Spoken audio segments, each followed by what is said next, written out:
Hello everyone, desi traveller from USA के एक और ब्लॉग में आप सबका स्वागत है। राइट नाउ मैं ब्राज़ील के one of the most popular place Copacabana beach पे हूँ। एंड आज के इस वीडियो में मैं आपको लेके जाने वाला हूँ ब्राज़ील के most visited tourist attraction, not only in Brazil but ये टूरिस्ट अट्रैक्शन दुनिया के new 7 wonder of the world में भी इंक्लूडेड है।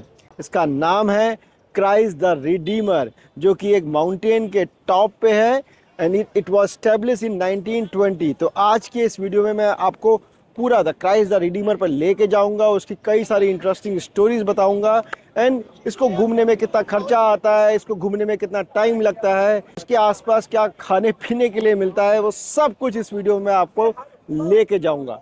एंड उसके बाद हम जाएंगे यहाँ पे एक बहुत ही आइकॉनिक फुटबॉल स्टेडियम है जिसको कि 1950 में इनॉग्रेट किया गया था एंड जहां पे दुनिया में सबसे ज़्यादा किसी स्टेडियम में बैठ करके फुटबॉल देखा था। करीब 2 लाख लोगों ने यहाँ पे फीफा वर्ल्ड कप का मैच देखा था। तो बहुत ही आइकॉनिक स्टेडियम है एंड जो ग्रेट फुटबॉलर है पेले, उनका हजारवां गोल भी इसी स्टेडियम में हुआ था। So continue watching the video. And अभी मैं अपने होटल के बाहर वेट कर रहा हूँ, यहाँ से बस आएगी। हमने एक गाइडेड टूर बुक किया है क्राइस्ट रिडीमर का, तो बस आएगी, बस हमें लेकर के यहाँ से क्राइस्ट द रिडीमर तक लेके जाएगी। तो चलिए इस वीडियो की शुरुआत करते हैं। कोपाकाबाना बीच से क्राइस्ट द रिडीमर की 8 से 9 किलोमीटर की ये डिस्टेंस ट्रैवल करने में करीब 30 मिनट का टाइम लगेगा। यहाँ पर दिल्ली या मुंबई की तरह उतना ट्रैफिक नहीं है, बट ये पूरा रास्ता हिली है तो उसकी वजह से ट्रैवल टाइम ज़्यादा लगेगा और रास्ते में रियो का लुक भी धीरे धीरे बदलता रहता है। ये सब देखकर एक मोमेंट के लिए तो ऐसा लगता है कि हम इंडिया की ही किसी सिटी में ड्राइव कर रहे हैं। सो राइट नाउ हम लोग अपने first stop of the day आ गए हैं। ये बेसिकली एक कॉक ट्रेन है जो कि माउंटेन के ऊपर लेके जाएगी जहाँ पे क्राइस्ट द रिडीमर का स्टैचू बना हुआ है। एंड लुक एट द भीड़, बहुत ज़्यादा यहाँ पे भीड़ है। एंड इसी के लिए हमने यहाँ पे जो टिकट बुक करा है वो है स्किप द लाइन।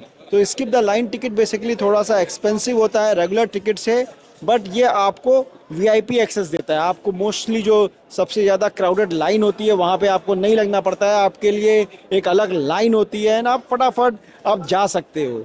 एंड आज बेसिकली वेदर बहुत अच्छा है बिकॉज जो क्राइस्ट द रिडीमर का स्टैचू है एक माउंटेन के ऊपर है और वहाँ पे मोस्टली क्लाउड आते रहते हैं, तो इसलिए एडवांस में टिकट बुक कराना I will not recommend. And weather आज अच्छा है, क्लियर वेदर दिख रहा है, तो होपफुली वहाँ पे कोई भी क्लाउड नहीं होंगे, जिसके कारण से यहाँ पे भीड़ भी उतनी ज़्यादा है। लुक एट द क्राउड, पूरा एरिया भरा हुआ है। हम लोग ने स्किप द लाइन का टिकट लिया है, फिर भी अभी हम लोग पिछले 15 मिनट से यहाँ पे वेट कर रहे हैं। एंड इसके अगर मैं बैक साइड में दिखाऊं तो यहाँ पे पूरा जो ये कॉक ट्रेन है अराउंड 18th सेंचुरी से ये कॉक ट्रेन है यहाँ पर, उसका यहाँ पे पूरा डिस्प्ले लगा हुआ है कि कैसे ये कॉक ट्रेन को इन्होंने उस टाइम पे 18th सेंचुरी में यहाँ पे चालू किया एंड क्या क्या प्रॉब्लम्स आई, कैसे उन्होंने कंस्ट्रक्शन किया, तो उसके बारे में पूरा यहाँ पे बना हुआ है। तो ये बेसिकली एक छोटा सा रेलवे स्टेशन जैसे होता है, you can say like that कि रेलवे स्टेशन का प्लेटफॉर्म है। एंड इसके राइट हैंड साइड पे ट्रेन आएगी जिससे हम लोग ऊपर जाएंगे। तो चलिए वेट करते हैं ट्रेन का एंड देन देखते हैं कि ट्रेन की जर्नी कैसी होती है। सोचो ये छोटी सी ट्रेन क्राइस्ट स्टैचू से भी लगभग 50 साल पहले बनाई गई थी। तब किसी ने भी स्टैचू का सपना भी नहीं देखा था। लोग यहाँ सिर्फ उस समय फॉरेस्ट और यहाँ के व्यू पॉइंट्स देखने के लिए आते थे, बट ये जंगल दुनिया का सबसे बड़ा अर्बन रेन फॉरेस्ट है। और सबसे इंटरेस्टिंग बात कि ये चिजुका फॉरेस्ट रियो सिटी के बाहर नहीं है, ये सिटी के बीचों बीच बना हुआ है। तो यू कैन इमेजिन कि एक तरफ बीच साइड होटल और दूसरी तरफ बस कुछ ही मिनट में एक डीप रेन फॉरेस्ट। ऐसी ही कंट्रास्टिंग वर्ल्ड के बीच से ये कॉक ट्रेन हमें लेके जा रही है दुनिया के one of the 7th wonder की तरफ। तो लगभग 15 मिनट की ट्रेन जर्नी करके हम लोग माउंटेन के बेस पे आ गए हैं, जहाँ से एक एलिवेटर है। इस पीछे एलिवेटर से यू कैन सी, इस एलिवेटर से हम लोग जाएंगे ऊपर क्राइस्ट द रिडीमर के लिए। यहाँ पे ऊपर से नीचे आने के लिए या जाने के लिए स्टेयर्स भी हैं, बट हम लोग के पास टाइम कम है, अराउंड 50 मिनट का टाइम बचा हुआ है हमारे टाइम स्लॉट में।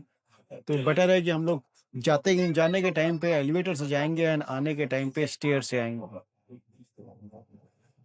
लुक एट द क्राउड, बहुत ज़्यादा भीड़ है दोनों तरफ।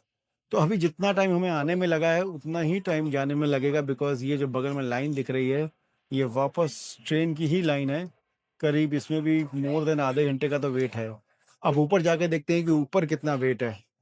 सो हम लोग एलिवेटर से यहाँ पे ऊपर आ गए हैं and then you can see कि एलिवेटर से ऊपर आने के बाद भी एक छोटी सी एलिवेटर इधर बनी हुई है एंड देन यहाँ पे स्टेयर्स बनी हुई हैं जिससे कि ऊपर बिल्कुल जहाँ पे ये क्राइस्ट का स्टैचू लगा है वहाँ जा सकते हैं।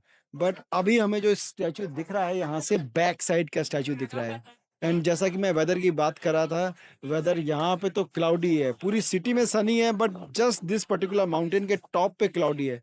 तो देखते हैं दूसरी साइड से जा करके कि शायद हमें कुछ अच्छा व्यू दिख जाए सिटी का।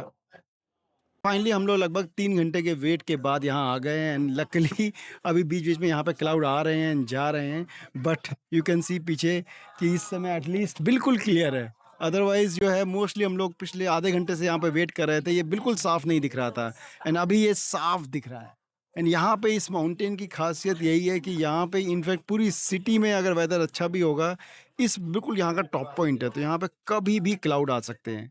एंड जैसा कि मैं बता रहा था कि ये सेवन वंडर इसलिए भी है कि 1930 में इस माउंटेन के ऊपर इतना बड़ा ये स्टैचू इस्टेब्लिश किया गया है।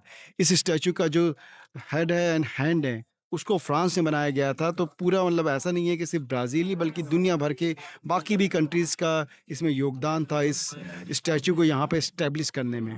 तो काफ़ी अच्छी साइट है एंड भीड़ बहुत ज़्यादा है, जैसे कि नॉर्मली पिक्चर्स में दिखती है कि बहुत ही अच्छे आराम से अब पिक्चर्स दिखती हैं, बट वैसा नहीं है। यहाँ पे क्राउड बहुत ज़्यादा भीड़ है, बट इतनी भी नहीं है कि आप फ़ोटो ना ले सको। तो फ़ोटो तो ले सकते हैं लेकिन यहाँ पे कम से कम हाफ डे लेके आना पड़ेगा। ज़्यादा कुछ करने के लिए नहीं है यहाँ पे, जस्ट फ़ोटो ले सकते हो। फ़ोटो ले करके we need to go down. जैसा कि मैंने सुगर लोफ माउंटेन में दिखाया था, वहाँ पे रेस्टोरेंट है एंड वहाँ पे काफ़ी सारी शॉप्स हैं, मार्केट एरिया है।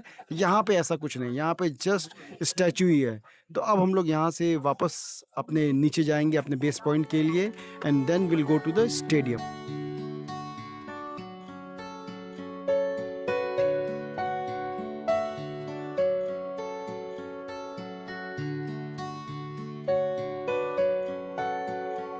सो हम लोग क्राइस्ट रिडीमर का स्टैचू देख करके अब एलिवेटर के लिए यहाँ पे वेट कर रहे हैं।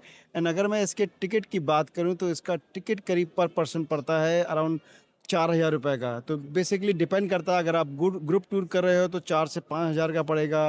अगर आप स्टैंड अलोन ले रहे हो तो आपको करीब 2,500 का टिकट पड़ेगा। बट ग्रुप टूर में फ़ायदा क्या है कि ग्रुप टूर में आपको skip the line fast entry मिल जाएगी, अदरवाइज़ आपको फास्ट एंट्री नहीं मिलेगी एंड बहुत लंबा वेट करना पड़ेगा। तो अब हम लोग यहाँ से वापस जाएंगे नेक्स्ट अपने डेस्टिनेशन स्टेडियम के लिए। सो आपको ये लोकेशन देख के लग रहा होगा कि मैं एकदम से क्राइस्ट द रिडीमर के बाद कहाँ आ गया। तो बेसिकली हम लोग वापस आ गए होटल में। हम लोग क्राइस्ट द रिडीमर के बाद हम गए फुटबॉल स्टेडियम देखने के लिए and what an amazing stadium. But unfortunately आज स्टेडियम की एंट्री बंद थी तो हम लोग अंदर नहीं जा पाए। बट हमने स्टेडियम का सर्कुलर टूर लिया अपनी बस में बैठे बैठे ही। बट बहुत मतलब हिस्टोरिक स्टेडियम है यहाँ ब्राज़ील में। 1950 में जो फाइनल मैच हुआ था जिसमें ब्राज़ील हार गया था, उस मैच के लिए पूरी कंट्री ने बहुत तैयारी करी थी। स्टेडियम बनाया 2 लाख, 1950 में 2 लाख लोग उस स्टेडियम में बैठे थे।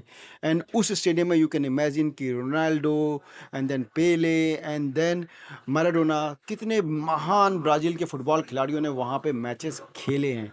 एंड उसको उसको हमने खैर बाहर से देखा एंड बट पुराना स्टेडियम है तो आज के अगर स्टैंडर्ड से देखें तो उतना ज़्यादा मॉडर्न तो नहीं लग रहा था, बट हिस्टोरिकली बहुत इम्पॉर्टेंट स्टेडियम है पूरे ब्राज़ील में। अब हम इसके बाद कल जाएंगे सुगर लोफ माउंटेन के लिए once again, because last video में जो मैंने बताया था कि हम लोग जब वहाँ गए तो टॉप पे बादल आ गए थे जिसके कारण से हमने सुगर लोफ माउंटेन नहीं देख पाए। तो हम लोग कल वहाँ अटेम्प्ट करेंगे एंड देन साथ में जो मैं होटल में हूँ, ऑब्वियसली इस होटल का भी मैं आपको टूर दूंगा। यहाँ पे हम लोग मॉर्निंग में ब्रेकफास्ट का मैं टूर दूंगा कि यहाँ के मॉर्निंग में हिल्टन होटल इन रियो, यहाँ पे मॉर्निंग में ब्रेकफास्ट में क्या मिलता है। एंड यहाँ पे एक बहुत स्पेशल डिश मिलती है बटाटा बड़ा। यस, मुंबई में मिलती है ना बटाटा बड़ा, तो वो मैंने आज मॉर्निंग में खाई थी, वीडियो नहीं बना पाया। तो अगर कल मॉर्निंग में मिलेगी तो वो डिश भी मैं आपके लिए कवर करूंगा। तो continue watching the video and कल मॉर्निंग में मिलते हैं।